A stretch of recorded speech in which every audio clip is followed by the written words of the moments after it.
Bonsoir, bonsoir à tout le monde. Bonsoir. Et que Dieu bénisse tout le monde. Ce soir, je veux que vous partagiez massivement ce direct. Avant que je ne commence, partagez massivement ce direct.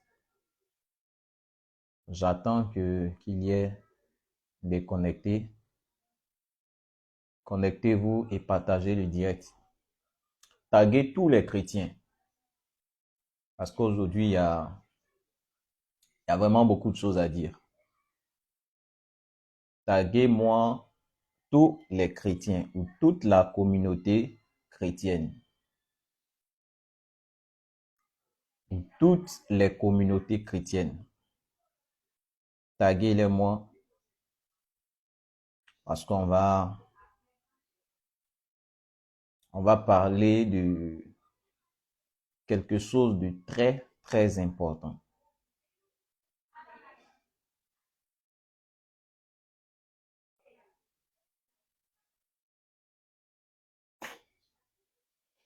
Connectez-vous et partagez le direct. Il y a beaucoup de choses à dire aujourd'hui.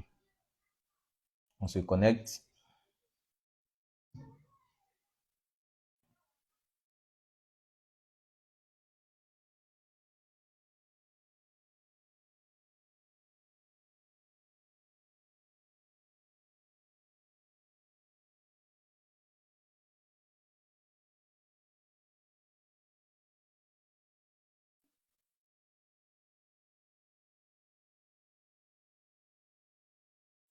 Connectez-vous, connectez-vous, connectez-vous. On va commencer.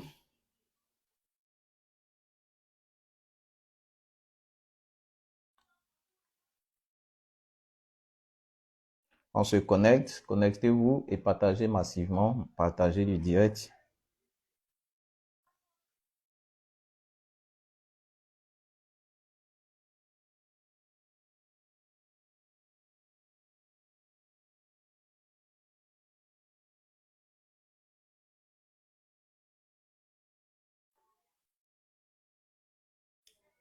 On se connecte.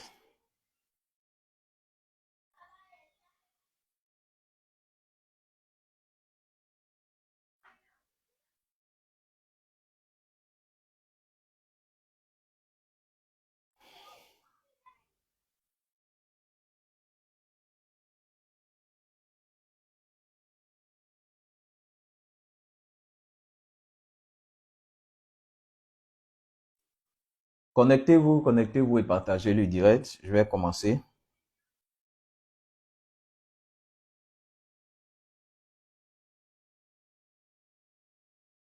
Partagez, partagez, partagez le direct avant que je ne commence parce que le thème que je vais aborder est très, très important.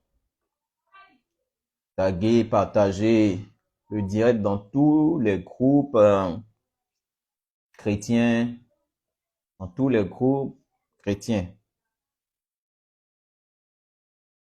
Partagez, partagez. Si tu as un ami chrétien, tu as un frère chrétien, il faut le taguer dans ce direct-là.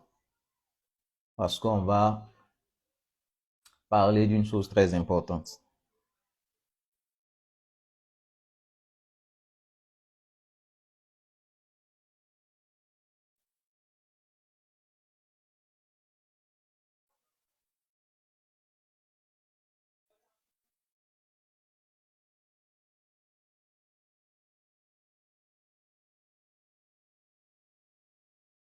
On partage rapidement. Je commence dans 2 minutes. Je commence dans 2 minutes.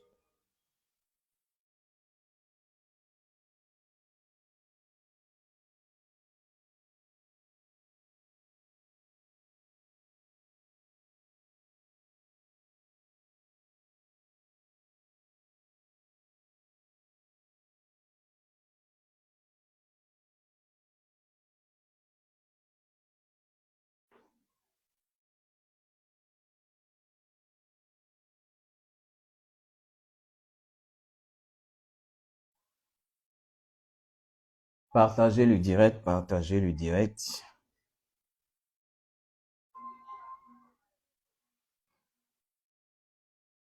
Ok, je vais commencer.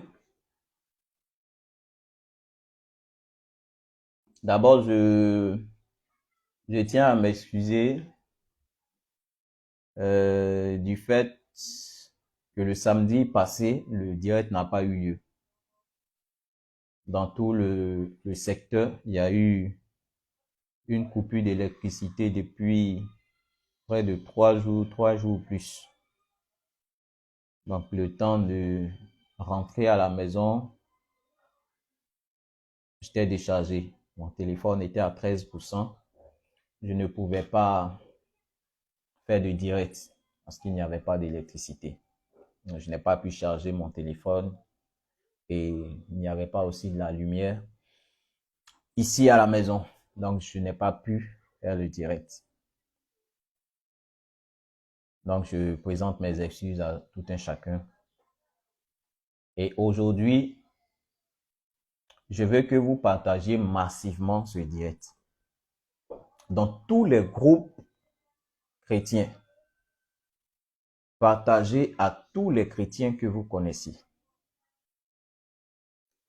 Je dis les chrétiens, c'est valable pour tout le monde, pour tout Africain, de connaître ou de savoir ce de quoi je veux parler. Mais en priorité, les chrétiens.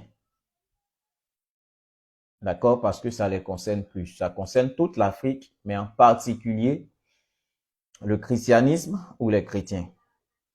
Donc, partagez massivement le direct dans tous les groupes chrétiens.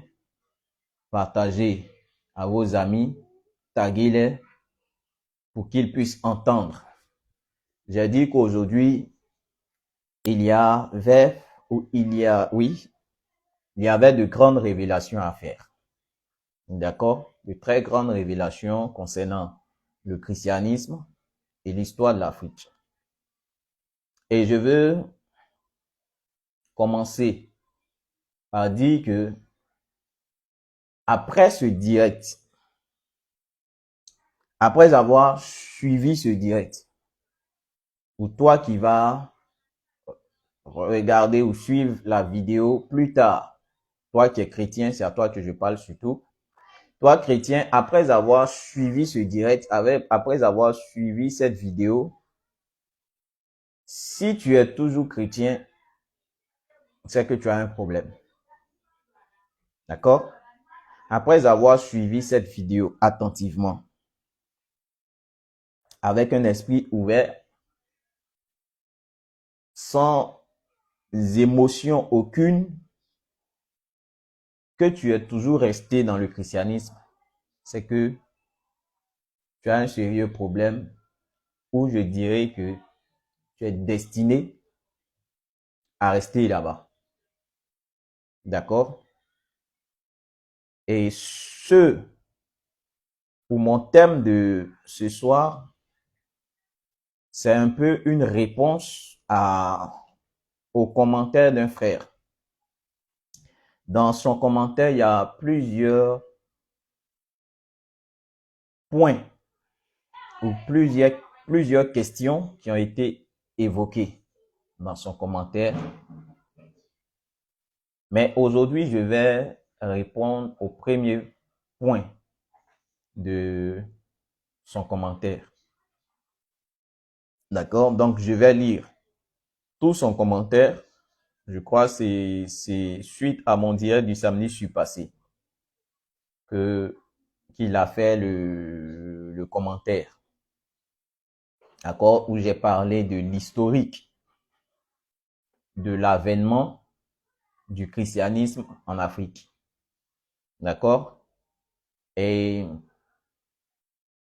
après mon direct, il a fait un commentaire un peu long que je vais lire et on va répondre au fur et à mesure. Aujourd'hui, on va répondre au premier point de son commentaire.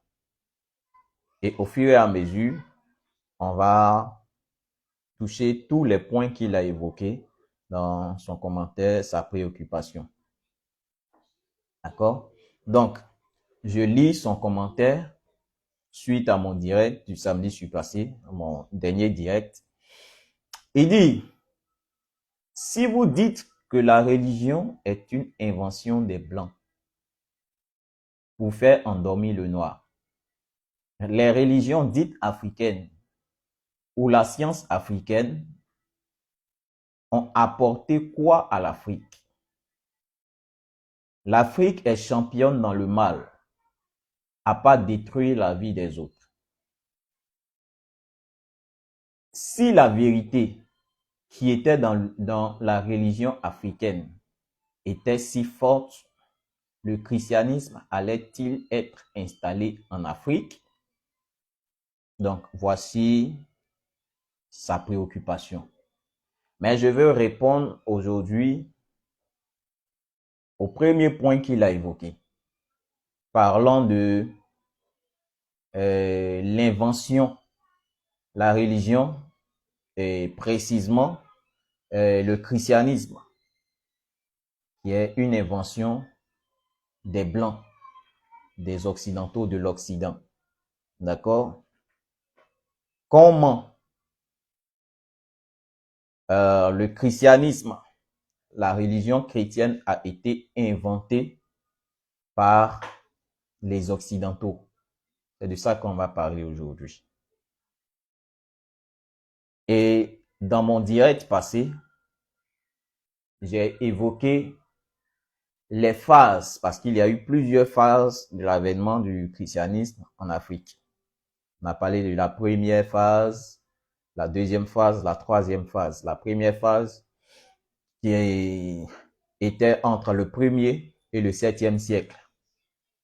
En Afrique du Nord, précisément en Égypte. La deuxième phase avec les Portugais qui ont importé le christianisme au Congo, au royaume du Congo. Et la troisième phase avec la totalité de la traite négrière, l'esclavage, avec les colons qui sont venus en Afrique. D'accord? Mais on va retourner à la première phase. Comment d'abord le christianisme a été inventé et a été importé par la suite en Afrique. On sait tous que il y avait une bibliothèque en Égypte, précisément en Alexandrie, qui a été détruite, qui a été brûlée par un certain empereur, un empereur romain du nom de Jules César.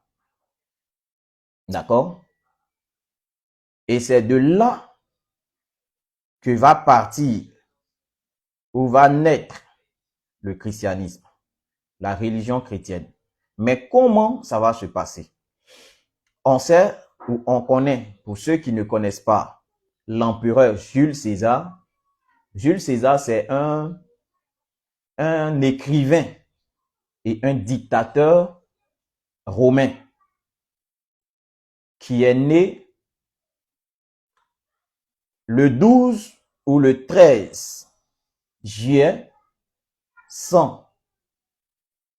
Le 13 juillet de l'année 100 avant Jésus-Christ. Donc, 100 ans avant Jésus-Christ est né cet empereur Jules César, cet empereur romain, qui est ou qui était écrivain et aussi un dictateur.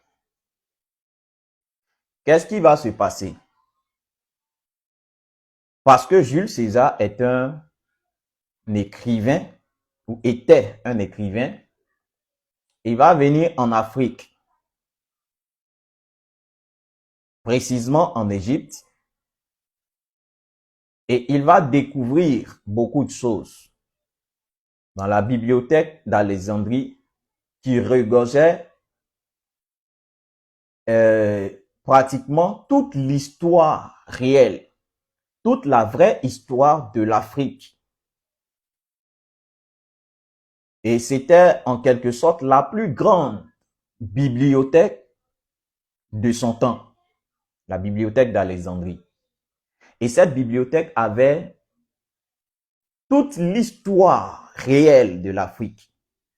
Et en même temps, dans cette bibliothèque, il y avait ce qu'on appelle la loi et les prophètes. D'accord? La loi et les prophètes qu'ils ont appelé aujourd'hui la Torah. D'accord? Donc, cet empereur romain, Jules César, en l'an 47 avant Jésus, va venir, retenez bien ces dates. En l'an 47 avant Jésus, arrive en Afrique, en Égypte, dans la bibliothèque d'Alexandrie, et il va prendre des documents, l'histoire de l'Afrique, il va prendre la loi et les prophètes qui étaient écrits sur des parchemins qu'ils ont appelé la Torah, et aujourd'hui on appelle l'Ancien Testament. Donc, il va prendre ces documents-là et par la suite brûler la bibliothèque entière pour effacer les traces de l'histoire africaine. En l'an 47 avant Jésus. D'accord? Et retenez bien cette date. Quand j'ai commencé, j'ai parlé de la naissance de cet empereur romain, Jules César, qui est né le 13, le 12 ou le 13 juillet de l'an 100 avant Jésus. Voici quelque chose qui va attirer mon attention dans mes recherches. Quelqu'un qui est né 100 ans avant cette soi-disant naissance de Jésus. Mais on connaît la date précise de la naissance de ce dernier-là. Jules César est né le 12 ou le 13 juillet de l'an 100 avant Jésus-Christ. Ils ont retenu cette date, le jour, le mois et l'année de quelqu'un qui est né 100 ans avant cette soi-disant naissance de Jésus. Mais Jésus qui est né tout dernièrement, on ne connaît pas sa date précise de naissance. Mais je vais arriver à là. Donc, cet empereur romain, en l'an 47 avant Jésus, arrive dans la bibliothèque d'Alexandrie. Il va prendre des documents, l'histoire de l'Afrique. Il va prendre, comment dirais-je,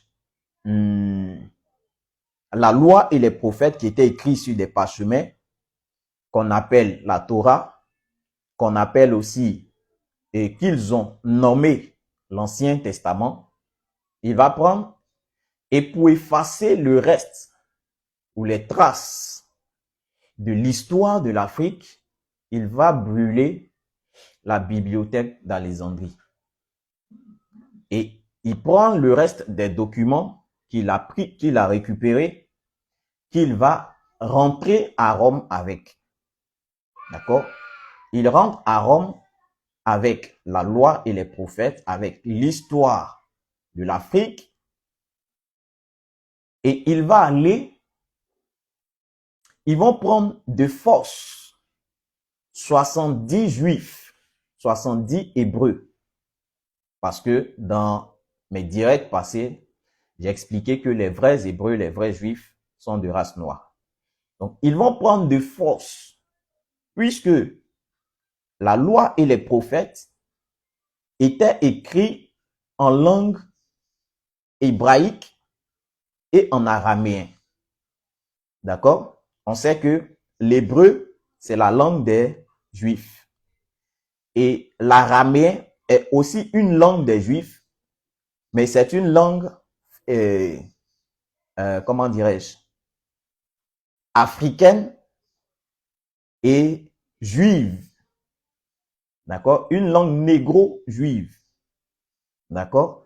Donc, on sait tous que l'Ancien Testament, appelé la Torah ou encore la loi et les prophètes, a été écrit en hébreu et en araméen, qui sont des langues africaines. Un Romain ne comprend pas l'hébreu. Un Romain ne comprend pas l'araméen. Donc, qu'est-ce qu'ils vont faire? Ils vont prendre 70 juifs, 70 hébreux de force et les obliger, les forcer à traduire la loi et les prophètes. Les obliger, les contraindre à traduire la Torah. D'accord? Donc, ces 70 juifs hébreux vont traduire de force. Ils vont être contraints à traduire la loi et les prophètes. D'où la première version de la Torah dans une langue étrangère ou dans une autre langue. Parce que à l'origine, la loi et les prophètes ou la Torah ou l'Ancien Testament étaient purement en hébreu et en araméen. Donc, la traduction, la première traduction va être faite par 70 juifs. D'où la version 70. Quand on dit 70, on entend 77. Donc, ils vont prendre 70 juifs, les obliger, les contraindre à traduire, d'accord, la Torah ou la loi et les prophètes. Donc, une fois la loi et les prophètes, la Torah traduite dans leur langue, ils comprennent maintenant, ils savent de quoi parle la loi et les prophètes. Ils savent de quoi parle la Torah. Donc, qu'est-ce qu'ils vont faire? Ils vont se servir de l'Ancien Testament ou, parce que c'est eux qui ont nommé ça l'Ancien Testament, ils vont se servir de la loi et les prophètes pour écrire le Nouveau Testament. D'accord? Voici pourquoi le Nouveau Testament a été écrit purement en grec. D'accord? Voici pourquoi le Nouveau Testament a été écrit purement en grec. Je veux, pour rentrer dans le vif de mon sujet, poser une question à tous les chrétiens. La première question que je pose à tous les chrétiens,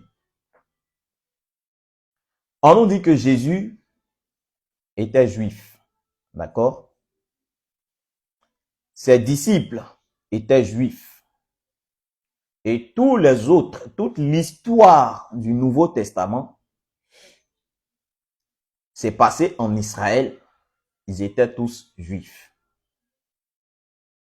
Donc, quoi de plus normal que les auteurs devraient écrire le Nouveau Testament en hébreu? Mais comment se fait-il que tout le Nouveau Testament a été écrit en grec? À l'origine, c'est-à-dire l'original, la souche, la première version du Nouveau Testament était en grec. Pourquoi? Pourtant, Jésus était juif, il était hébreu. Ses disciples étaient hébreux. Et parmi ses disciples, il y avait Matthieu, il y avait Marc, il y avait Jean. Luc était un hébreu, mais il n'était pas un disciple de Jésus. Mais c'était un contemporain. D'accord? Donc, des personnes qui ont marché avec Jésus, des disciples qui ont marché avec Jésus, donc Matthieu, Marc, Jean, qui sont des Hébreux, comment se fait-il que ils écrivent ce qu'ils ont vécu avec Jésus en grec? Ça ne vous fait pas réfléchir un peu. Des Hébreux qui ne comprennent même pas le grec. Comment se fait-il qu'ils écrivent ce qu'ils ont vécu avec Jésus, leur parcours, la vie de Jésus et tout en grec? Ça ne réveille pas des interrogations dans votre esprit. Juste pour vous dire que ce ne sont pas les vrais auteurs. Ils ont inventé des auteurs, ils ont inventé des noms. D'accord? Ils ont inventé des noms pour justifier ce qu'ils sont en train de faire. Sinon, tout le Nouveau Testament de Matthieu jusqu'à Apocalypse, ce sont les Romains qui se sont assis et qui ont écrit, qui ont inventé en s'inspirant ou en s'appuyant sur la Torah, en s'appuyant sur la loi et les prophètes, qu'ils ont appelé aujourd'hui ou qu'ils ont surnommé l'Ancien Testament. Maintenant, qu'est-ce qu'ils vont faire? Ils vont prendre l'Ancien Testament et ils vont commencer à changer les choses. Ils vont commencer à changer les choses. Voici pourquoi entre l'Ancien Testament, entre la Torah et le Nouveau Testament, il y a 500 ans. Donc, imaginez un peu combien de temps ils vont prendre ou ils ont pris pour rédiger tout le Nouveau Testament. Vous comprenez?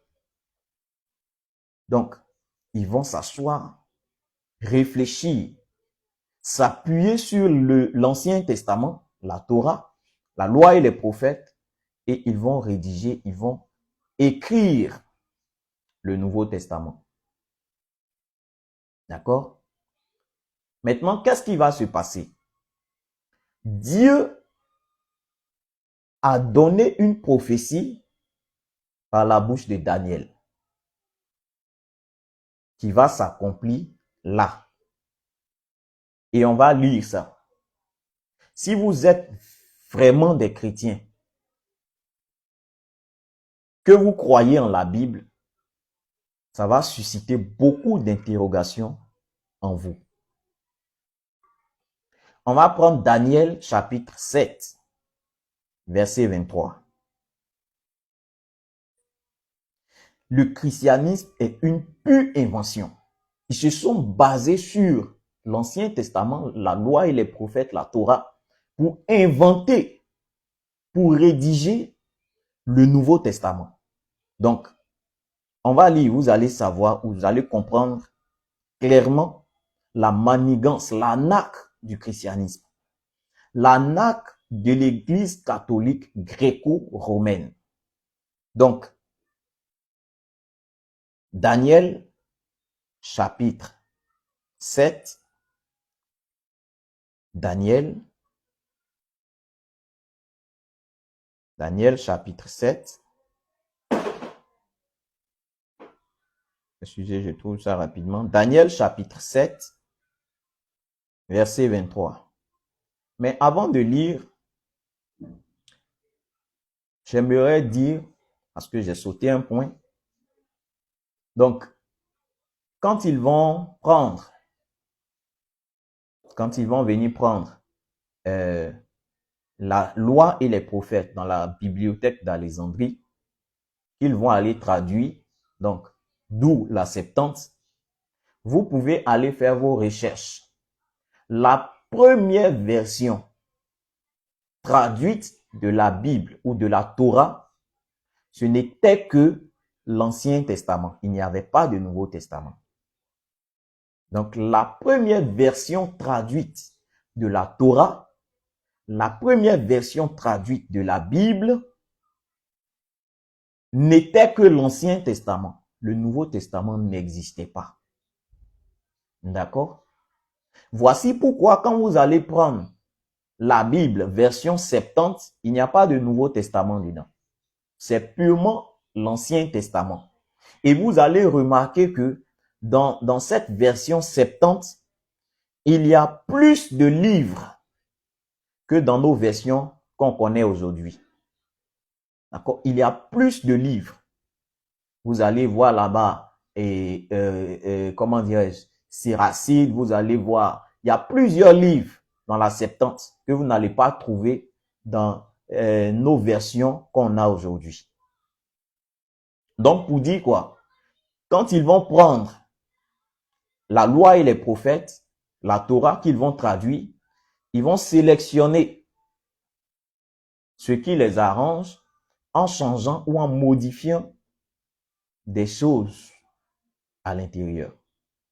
Maintenant, je lis Daniel chapitre 7, verset 23. Chrétiens, écoutez attentivement. C'est Daniel qui est en train de parler, le prophète Daniel. Il dit, il me parla ainsi. Le quatrième animal, c'est un quatrième royaume qui existera sur la terre, différent de tous les royaumes et qui dévorera toute la terre, la foulera et la brisera. Je vais continuer, mais je m'arrête là d'abord pour mieux expliquer. Ici, il s'agit d'une prophétie qui parlait des 4 empires qui allaient régner sur le monde. D'accord? Et le premier empire était l'empire babylonien, qui a existé au temps de Daniel. Et c'est cet empire babylonien qui a emmené le peuple d'Israël en déportation. Donc, au temps de Daniel, le peuple d'Israël a été emmené en déportation à Babylone. Donc, c'était le premier empire, d'accord, qui dominait le monde, avec à sa tête Nebuchadnezzar, d'accord, l'empereur ou le roi Nebuchadnezzar. Et après l'empire babylonien est venu le deuxième empire, qui est les Perses et les Mèdes. D'accord? Après les Perses et les Mèdes, il y a eu le troisième empire. D'accord? Qui était les Grecs. D'accord? Ils ont régné. Et après les Grecs maintenant, est venu le quatrième empire qui est l'empire romain. D'accord? Et c'est cet empire romain qui a régné et qui continue de régner jusqu'à maintenant. Et Daniel était en train de prophétiser, était en train d'expliquer ce qui allait se passer. Donc, il a expliqué ce que les 3 empires allaient faire et par la suite, l'empire suivant, le dernier empire. Donc, il dit, verset 23, il parla ainsi, le quatrième animal, c'est un quatrième royaume, d'accord, qui existera sur la terre, différent de tous les autres, et qui dévorera toute la terre, la foulera et la brisera. D'accord? Il continue, verset 24. Les 10 cornes, ce sont 10 rois qui s'élèveront de ce royaume. Donc, un autre se lèvera après eux. Il sera différent des premiers et il abaissera 3 rois. D'accord? Donc, on a vu que, ou on verra que l'empire romain va venir faire quelque chose de différent des autres empires qui ont régné ou qui ont existé. D'accord? Et on va voir ça dans le verset 25. On dit, il prononcera des paroles contre le Très-Haut. Il opprimera les saints du Très-Haut. Et il espérera changer les temps et la loi. Écoutez très bien, je reprends le verset 25. Il prononcera des paroles contre le Très-Haut. Il opprimera les saints du Très-Haut. Et il espérera changer les temps et la loi. Et les saints seront livrés entre ses mains pendant un temps des temps et la moitié d'un temps. D'accord? Donc voici ce que l'Empire romain va venir faire. D'accord? L'Empire romain va venir d'abord, il va venir prononcer des paroles contre le Très-Haut. Ça veut dire quoi? Ils vont envoyer, comme j'ai expliqué, quand ils vont prendre la Torah, la loi et les prophètes qu'ils vont aller traduire, ils vont créer, fabriquer leur Dieu qu'ils vont mettre dans le Nouveau Testament et mettre à la place de Jésus. Pardon, de Dieu. Donc, ils vont prononcer des paroles contre le Très-Haut. Commencer à blasphémer en disant que Jésus est Dieu. D'accord? Je continue. Donc, il prononcera des paroles contre le Très-Haut. Il opprimera les saints du Très-Haut. Donc, qu'est-ce que l'Empire romain est venu faire? Ils ont massacré des enfants de Dieu, des Noirs, des Africains, des vrais Juifs, des vrais Hébreux. Ils les ont massacrés.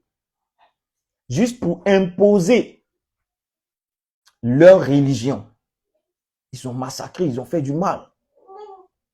D'accord? Donc, il opprimera les saints du Très-Haut. Et il espérera changer les temps et la loi. Je vais m'attarder un peu sur ce point-là. Et il espérera changer les temps et la loi. Donc, qu'est-ce qu'ils vont faire? Les trois empires qui ont régné, les trois empires passés qui ont régné, donc Babylone, ensuite les Perses et les Mèdes, ensuite les Grecs, n'ont pas changé les temps. Mais c'est le quatrième empire, l'empire romain, qui va venir changer les temps et la loi. Je vais expliquer. Donc, en l'an 47 avant Jésus, quand Jules César va venir brûler la bibliothèque d'Alexandrie pour prendre, en prenant la loi et les prophètes, l'histoire de l'Afrique, ils vont aller changer les temps et la loi en faisant quoi? D'abord, ils vont créer leur calendrier. Donc, le calendrier romain qu'aujourd'hui, tout le monde utilise. Ils vont commencer à changer les temps. Bon, désormais, ils vont fabriquer une personne, créer un personnage, lui créer une date de naissance. À partir de lui, on va commencer à compter les temps, les années. Donc, Jésus est né en l'an 0 et c'est à partir de lui, on va commencer à compter les années. Ils vont commencer à changer les temps. Vous comprenez? C'est ce que Daniel est en train de dire ici, en train d'expliquer. Ils vont changer les temps et la loi. Donc, ils vont commencer à changer les temps. Bon, à partir de là, on va commencer à compter désormais les années. Donc, tout ce qui était passé là, c'est fini. On commence à compter les années à partir de cette soi-disant naissance de Jésus. Et je reviens sur ce que j'avais dit au départ pour dire quoi? Voici Jules César, qui est né 100 ans avant cette soi-disant naissance de Jésus. Mais ils connaissent le jour, le mois et l'année de la naissance de Jules César, qui est né 100 ans avant la naissance de Jésus. Mais Jésus qui est né avant-hier, on ne connaît pas le jour, le mois, l'année de sa naissance. Ça ne vous dit rien, chrétien. Ça ne vous fait pas réfléchir. Donc, ils vont commencer à changer les temps et la loi. Donc, désormais, la naissance de Jésus, c'est à partir de là, on va commencer à compter les années. Voici pourquoi, quand tu vas en Éthiopie, eux, ils ont leur date qui n'a rien à voir avec le calendrier romain. Eux, ils sont en l'an 6000 et quelques. Vous comprenez? Mais les Romains ont créé pour les chrétiens une autre date, un autre calendrier qu'on appelle le calendrier romain. Donc, ils vont commencer à changer les temps. Donc, ils changent les années. Ils vont changer les mois, les semaines, les jours. Parce que Dieu dit que le jour, là, la journée là, commence le soir et finit le matin. Mais eux, ils vont commencer à changer le temps pour dire quoi? Une journée commence matin pour finir le soir. Voici pourquoi cette confusion à 2 heures du matin, minuit, 1 heure, 2 heures du matin, où il y a encore l'obscurité, on dit 2 heures du matin, 3 heures du matin. Pourtant, Dieu dit l'obscurité là, c'est la nuit. Et la lumière là, c'est le jour. Ils vont commencer à changer les temps. C'est ce que Daniel était en train d'expliquer, de prophétiser. D'accord? Ils vont commencer à changer. Donc le jour, la nuit, ils vont renverser. La semaine, ils vont changer. Dieu dit la semaine, le dernier jour de la semaine, c'est samedi. Le premier jour, c'est dimanche. Eux, ils disent non, nous, on change les temps. Le dernier jour de la semaine, c'est dimanche. Le premier jour, c'est lundi. Dieu dit que le mois, là, compte 30 jours. Eux, ils disent non. Il y a certains mois qui vont compter 31 jours. Il y a certains mois qui vont compter 28 jours. D'autres 29 jours. Il y a certains mois qui vont compter 30 jours. Pourtant, Dieu dit tous les mois de l'année comptent 30 jours. Ils vont changer les temps. Dieu dit que l'année commence, le premier mois de l'année, c'est Nissan. Donc, entre mars et avril. Eux, ils disent non. Le premier mois de l'année, c'est janvier. Le dernier mois, c'est décembre. Vous voyez comment ils vont commencer à changer les temps. Ça a été prophétisé depuis. Et c'est tellement clair. Dieu dit par la bouche de Daniel que c'est le dernier empire, l'empire romain. Et ce sont les Romains qui ont commencé à tout changer. Le calendrier romain, ce sont eux qui vont commencer à changer les choses. Ils vont commencer à changer. Chrétiens, écoute attentivement ce que j'ai dit. Il y a beaucoup de révélations à faire.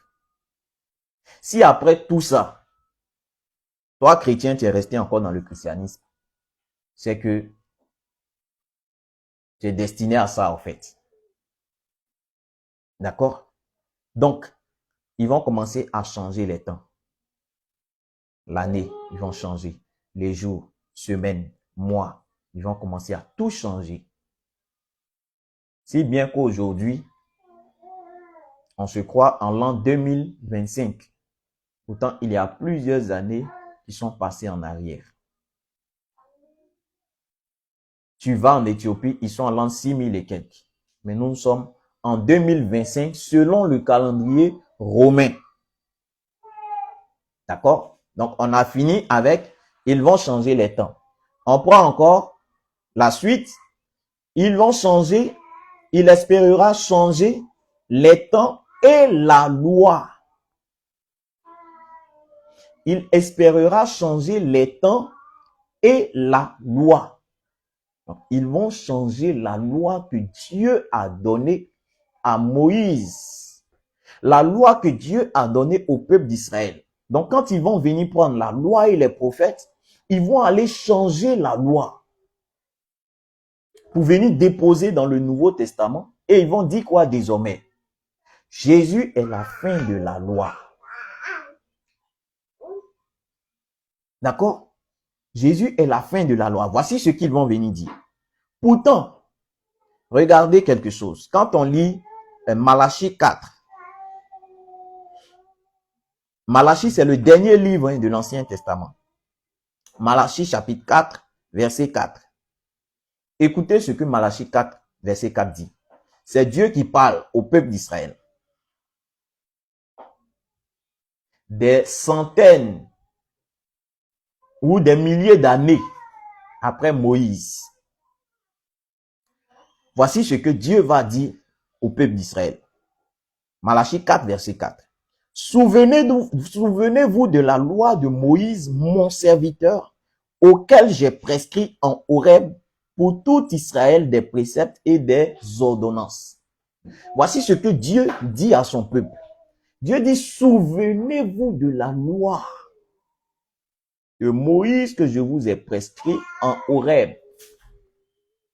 Donc, n'oubliez pas la loi que je vous ai donnée là. N'oubliez pas. Attachez-vous à cette loi-là. Attachez-vous à la loi que j'ai donnée à Moïse. La loi, les préceptes, les ordonnances que j'ai données à Moïse là. N'oubliez jamais ça. Et encore en arrière, Dieu va dire à Josué que ce livre de la loi ne s'éloigne point de ta bouche. Médite-le jour et nuit pour agir fidèlement selon tout ce qui y est écrit. C'est en cela que tu réussiras dans tes entreprises. C'est alors que tu auras du succès. Vous comprenez? Donc, l'Église catholique gréco-romaine va venir prendre et va créer le personnage Jésus pour faire abandonner la loi que Dieu a donnée à Moïse. Pourtant, Dieu dit que c'est une bénédiction pour le peuple. Dieu dit c'est en suivant, en marchant fidèlement, en agissant fidèlement selon tout ce qui est écrit dans la loi, qu'ils vont réussir dans leurs entreprises, ils auront du succès. Mais l'Église catholique gréco-romaine va créer Jésus qui va dire, dont ils vont venir dire qu'il est la fin de la loi. Ils vont dire que les œuvres de la loi sont une malédiction. Vous comprenez? Donc voici comment ils vont changer la loi et les prophètes. Ils vont aller inventer ce personnage Jésus, dont on ne connaît même pas sa date de naissance. Allez taper sur n'importe quel outil de recherche, date de naissance de Jésus. Ils ne connaissent pas. Tantôt on dit l'an 0, tantôt on dit l'an 1. Pourtant, Jules César, qui est né avant, 100 ans avant cette soi-disant naissance de Jésus, Jules César, on connaît le jour, le mois et l'année de sa naissance. Tu vas taper la naissance de l'empereur Jules César, on dit qu'il est né le 12 ou le 13 juillet 100, l'année 100 avant Jésus. Mais c'est pour Jésus là, on ne connaît pas sa date de naissance. Chrétiens, ouvrez vos esprits quand même. Voici pourquoi je dis le christianisme est venu abrutir l'Africain, est venu fermer notre esprit, fermer notre cerveau. À cause du christianisme, on ne réfléchit plus. Pourtant, la vérité est en face. La vérité est claire. D'accord? La vérité est claire.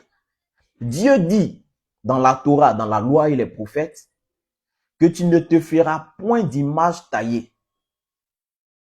Tu ne vas pas faire de représentation de ce qui est dans les cieux, de ce qui est sur la terre. Aucune représentation. Mais qu'est-ce que l'Église catholique gréco-romaine va faire? Va représenter Dieu dans un homme. Va représenter Dieu dans une personne. Pourtant, ce même Dieu l'a dit que avant moi, il n'a point été formé de Dieu et après moi, il n'aura pas de forme de Dieu. Mais eux, ils ont créé une forme de Dieu. On dit c'est Jésus. Et le chrétien suit. Moi aussi, j'étais dedans. Mais il fallait que Dieu ouvre mon esprit pour comprendre. Vous comprenez? Ils vont fabriquer ce personnage Jésus.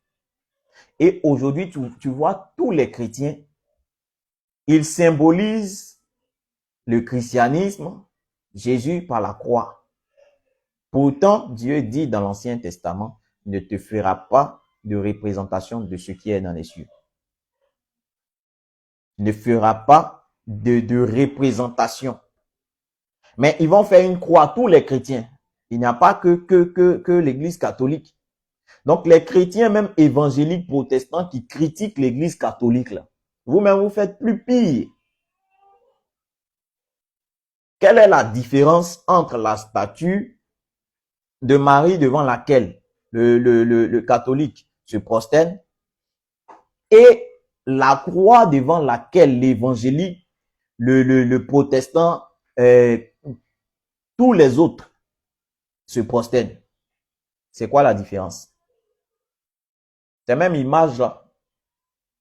C'est même image. Donc, il n'y a pas de différence entre vous et eux. Et à la base, c'est l'église catholique qui est l'église mère, qui a créé la religion chrétienne. Je vois des chrétiens qui disent non, c'est pas l'église catholique, parce que avant l'église catholique, au temps de Jésus, il y a l'eunuque éthiopien qui a entendu, il est venu en Éthiopie, il est venu en Afrique avec l'évangile. Mais cette histoire-là, qui vous a raconté ça, c'est pas l'église catholique. C'est pas l'église catholique qui vous a raconté cette histoire. Donc, ce que vous dites n'a même pas de sens. Parce que c'est eux-mêmes qui ont écrit pour vous donner. C'est eux qui vous ont dit, c'est l'église catholique qui vous a dit que c'est Marc, un disciple de Jésus, qui a écrit Marc. Pourtant, Marc était hébreu. Selon votre Nouveau Testament, Marc était un disciple de Jésus. Jésus qui était hébreu. Ses disciples étaient hébreux. Marc, Matthieu, Jean, Philippe, tous ces disciples, ils étaient tous hébreux. Pourtant, le Nouveau Testament a été écrit en grec. Ça ne vous fait pas réfléchir. Ça ne vous fait pas réfléchir. S'ils sont hébreux, que ce sont eux les auteurs de ces livres, de ces évangiles, ils allaient écrire en hébreu. Mais pourquoi tout le Nouveau Testament, de Matthieu à Apocalypse, a été écrit en grec? Pourquoi? Pourtant, on nous dit que c'est Matthieu qui a écrit Matthieu. Réfléchissez un peu, chrétiens. Réfléchissez un peu. Faites travailler la matière grise. Quand je me suis rendu compte de ça, j'ai dit, mais non. Mais non. Ils nous ont embobinés. Je comprends aujourd'hui pourquoi les musulmans se moquent des chrétiens. C'est normal. Pourquoi les musulmans se moquent des chrétiens? Pourquoi? C'est normal. Parce qu'il n'y a rien de logique dans le Nouveau Testament. Il n'y a rien de logique dans les évangiles. Je prends un exemple simple. On dit Jésus, c'est Dieu lui-même. D'accord? Selon Jean chapitre 1, quand on lit tout le chapitre, commençait était la parole était avec Dieu, ainsi de suite. Elle a été faite chair, elle est venue habiter parmi nous. Donc Jésus, c'est Dieu. D'accord? Jésus, c'est Dieu. Dieu est allé à la place du nom Jésus, puisqu'on dit Jésus, c'est Dieu, à la place du nom Jésus, là, on va enlever Jésus et puis on va mettre Dieu. Dieu a jeûné 40 jours, 40 nuits. D'accord? Votre Dieu chrétien, là, parce que c'est pas mon Dieu en tout cas. Votre Dieu des chrétiens, là, il a jeûné 40 jours, 40 nuits. Il finit de jeûner 40 jours, 40 nuits. Voici Satan qui vient le soulever comme un bébé pour aller le déposer sur une montagne. Et il va commencer à blaguer Dieu. Je parle de votre Dieu. Hein. Satan soulève Dieu des chrétiens et puis il s'en va le déposer sur une montagne. Ça déjà même là, c'est absurde au fait. C'est absurde. Satan va soulever Dieu. Non, quand même, chrétien. Il soulève Dieu, il s'en va déposer sur une montagne et puis il commence à blaguer Dieu, le Dieu des chrétiens. Non, jette-toi de la montagne, je vais te donner ça, tu vois tout ça là, je vais te donner du pain. Il dit, Satan, il se fout du Dieu des chrétiens, quoi. Mais on est où là? On est où? Pour tous les chrétiens qui ne sont pas d'accord avec ce que je dis, venez un débat face à face. Vous n'allez pas tenir 5 minutes. Je vous mets au défi. Allez soulever le plus grand, je ne sais pas comment vous les appelez parce que chez vous, il y a tellement de grades. Ça commence par quoi là? Par missionnaire, par évangélique, jusqu'à vous partez dans archevêque, archibishop. Allez chercher celui qui coiffe tout le monde là. Moi, je ne maîtrise pas la Bible, hein, mais allez chercher votre chef là. Et puis emmenez-le face à face. Il ne va pas tenir débat, verset contre verset, argument contre argument. Il ne va même pas tenir même. Je lui donne toute la Bible, de la Genèse à l'Apocalypse, pour me démontrer. Et moi, je prends seulement l'Ancien Testament. Il ne va pas tenir. Je vous dis que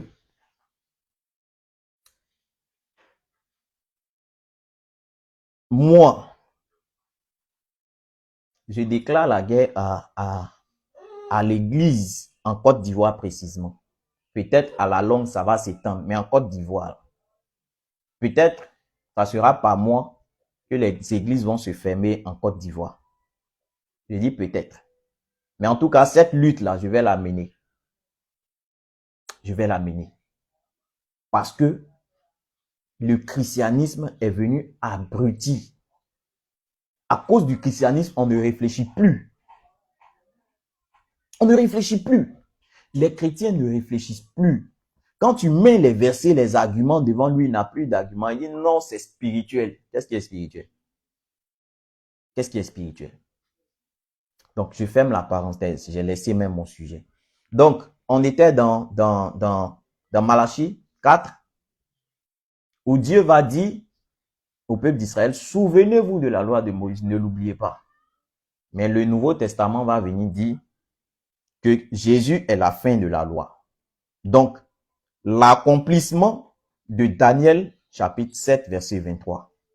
Ils espéreront changer les temps et la loi. Donc, ils vont changer les temps avec le calendrier romain. Ils vont changer la loi avec le Nouveau Testament. C'est tellement clair. Il n'y a pas de débat à faire. Il n'y a pas de débat à faire. On avance des arguments farfelus qui ne sont même pas fondés. Ils ne sont pas fondés. Moi, j'ai fait débat quand j'étais encore dans le christianisme. J'ai fait débat avec un groupe de musulmans, la DDR, sur la question de Jésus est Dieu. Et c'est maintenant que je me rends compte que ce sont des bêtises. Ce sont des bêtises. Les musulmans ont raison sur toute la ligne. Ce sont des bêtises, c'est de l'absurdité. C'est de l'absurdité. Donc, comptez sur moi. Église, là. J'ai dit aux pasteurs, aux chrétiens, là, ceux qui ne travaillent pas à cause d'église, là, allez chercher travail. Sinon, le temps va venir où toutes les églises vont se fermer. Toutes les églises en Côte d'Ivoire et peut-être dans le monde entier, il ne va plus exister d'église.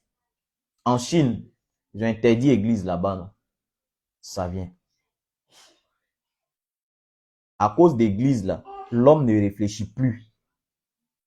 Tu vas voir une femme qui est dans son foyer, elle respecte son pasteur par rapport à son mari. Quoi? Église. Christianisme. Elle respecte son pasteur que son mari. Quand le pasteur dit, elle l'exécute, mais quand son mari parle, elle rétorque. À cause de quoi? Église. Aujourd'hui, l'église, le christianisme est devenu une entreprise pour les gens. C'est devenu une entreprise. Je vois sur TikTok, n'importe qui se lève est devenu prophète sur TikTok. Tu vois des enfants, avec de ces coiffures bizarres sur la tête. Eux tous, ils sont devenus prophètes. Ils sont devenus hommes de Dieu sur les réseaux sociaux. Direct. Non, faut faire offrande. Faut faire ci. Faut faire ça. Faut faire offrande. C'est tout. C'est dit, c'est leur valeur absolue, là. C'est ça. L'argent.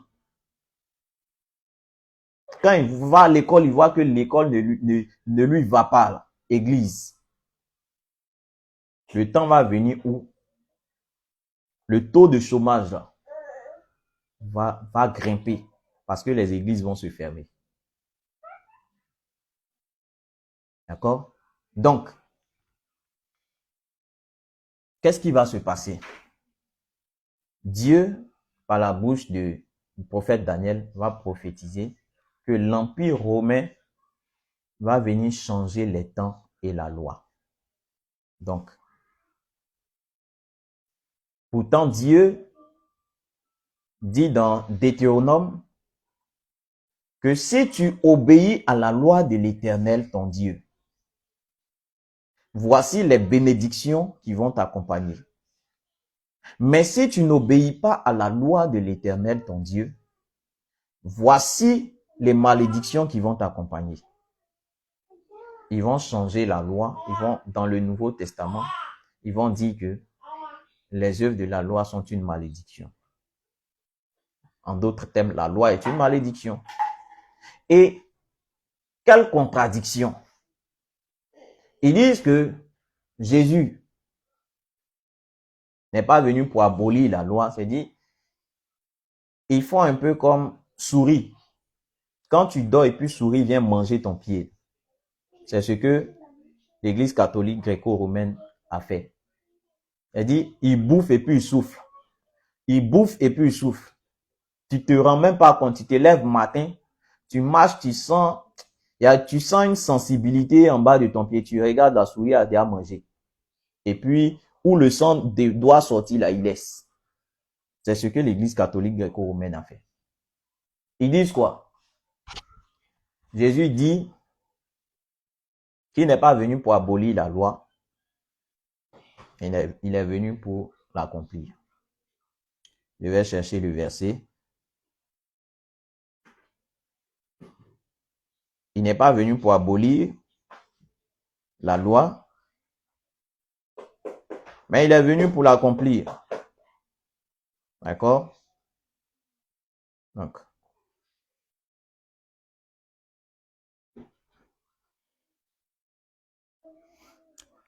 on prend Matthieu, chapitre 5, verset 17.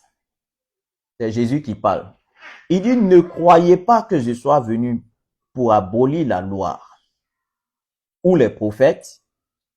Je suis venu pour abolir, non pour abolir, mais pour accomplir. Ça, c'est ce que Jésus dit. Ne croyez pas que je sois venu pour abolir la loi ou les prophètes. Je suis venu non pour abolir la loi, mais pour accomplir. Donc, quelque part, il dit qu'il n'est pas venu pour abolir, il est venu pour accomplir. On va dans un autre verset.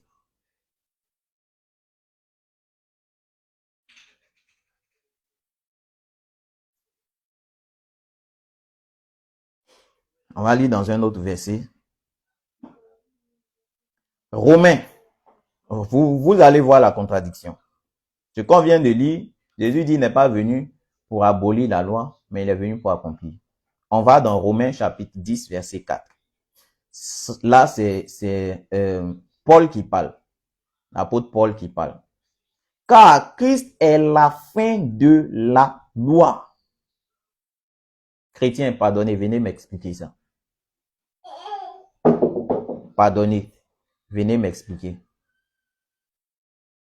Jésus dit, ne croyez pas que je sois venu pour abolir la loi, mais je suis venu pour accomplir. D'accord? Et dans Romains chapitre 10, verset 4, l'apôtre Paul, qui dit qu'il est imitateur de Jésus. L'apôtre Paul qui dit, soyez mes imitateurs comme je le suis de Christ. C'est-à-dire, Lui, il a imité Jésus. Ce que Jésus a dit, c'est ce qu'il dit. Paul vient dire dans Romains 10, verset 4, car Christ est la fin de la loi. Venez m'expliquer ça. On dit Jésus n'est pas venu pour abolir la loi. Quand on dit abolir, là, c'est quoi? C'est mettre fin. D'accord? Jésus n'est pas venu pour mettre fin à la loi. Et dans votre même Bible, dans votre même Nouveau Testament, dans Romains 10, verset 4, Paul dit, car Jésus est la fin de la loi. Venez m'expliquer ça. Je vais vous démonter le christianisme. Venez m'expliquer ça. Car Christ est la fin de la loi. Jésus dit, n'est pas venu mettre fin à la loi. Elle est venue pour accomplir. Paul dit, Jésus est la fin de la loi. Expliquez-moi.